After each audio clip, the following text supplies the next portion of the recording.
Pankaj Tibrewal. And I'm so glad that you're joining us on the big question, because we try and go a little razor focus on some of these issues. Markets have been showing pain. Some of that might be factors beyond the economy as well. But in your view, is this something that we will have to deal with for the next few quarters? And then how does the role of the budget come in? So, Tamanna, if you look at a few things on the expectation side, one, clearly, we expect that the finance minister should continue the fiscal prudence, glide path which she has been talking about, but not get obsessed too much by it. I think if you look at mathematically, if you are at 16 lakh crores of absolute fiscal deficit, and economy grows at about 9 to 10%, ideally your mathematics of 4.5, 4.6 will come. So not too much of stress, and this will be a lesser consolidation this time compared to previous year. And all credit to the government that from 9.1 post-COVID, we are bringing it down to 4.5 by next year. But at some point, we need to have a focus on growth, which has been slowed down considerably. And on the back of the fact that private sector is not catching up to the pace one would have expected. So in that limelight, in that fact, government needs to do the heavy lifting. So that brings you to my second point on the Capex side.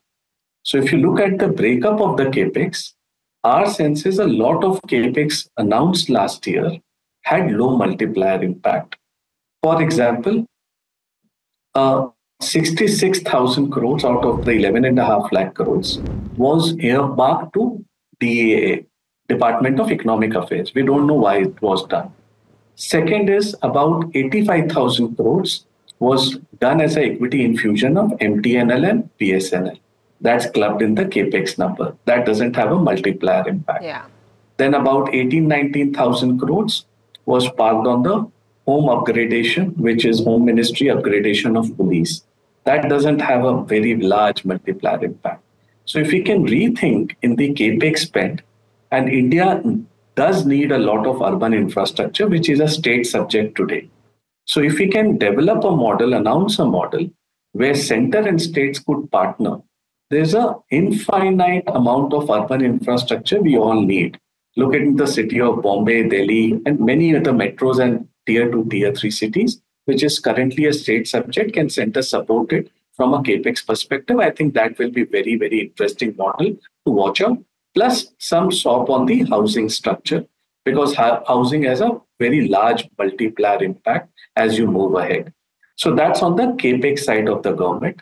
The third slowdown, which Mr. Joshi also pointed out, is the urban infrastructure. And that is largely to do with the monetary policy side. And I think a lot of heavy lifting on the economy has to be done now on the monetary side. Over the last 2-3 years, we have seen huge fiscal consolidation as well as monetary tightening to the extent that the systemic deficit on liquidity to the tune of 3 lakh crores. So I think on the urban side, just one data to know, in our estimate, the total EMI of consumers, which includes housing loan, personal loan, jewelry loan, vehicle loan, everything combined, 4.5 years, 5 years back was about 19 lakh crores, the total EMI burden. That, in our view, this year will be about 40 lakh crores. Wow. Though the incomes have not kept pace with that. So the leverage, the household leverage has increased, and hence you have seen urban consumption seeing slowdown. Some part on the interest rates or subvention on that side could bode well for the urban class out there. Rural has started to come back, which is a good news. But I think something on the urban middle class is something which is awaited for a long period. It could be outside the budget also, in terms of reduction in petrol prices, in terms of reduction on interest rates, giving monetary impulse to the economy. I think all those things combined would make sure that the economy comes back on the growth path. It should not be a lost opportunity for us after a long time. The economy on the global context looks to be good, as Mr. Joshi mentioned, but our capacity to grow higher and faster is there, definitely, and government should exploit that. Last but not the least, I think private sector is warming up. They are already in the first gear. Many of them, the larger, corporate India. And from first gear to move them to second and the third gear, I think a conventional capex, tax rate, which was already there, 15%, maybe at 17, 18%, I don't know what we are hearing about, should be introduced again to encourage private sector investment again. Also, don't tinker with any capital gains right now. You just did it 7, 8 months back. So let that settle down. And personal income tax collection has shown robust growth, but largely that has been because of the STT and capital gains. Just to put numbers in perspective, few years back, this number was 18, 20,000 crore.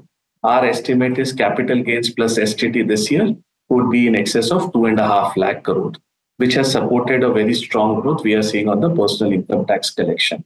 So keep that in mind, and our sense should be that more impulse should be given for growth rather than only focusing on expenditure.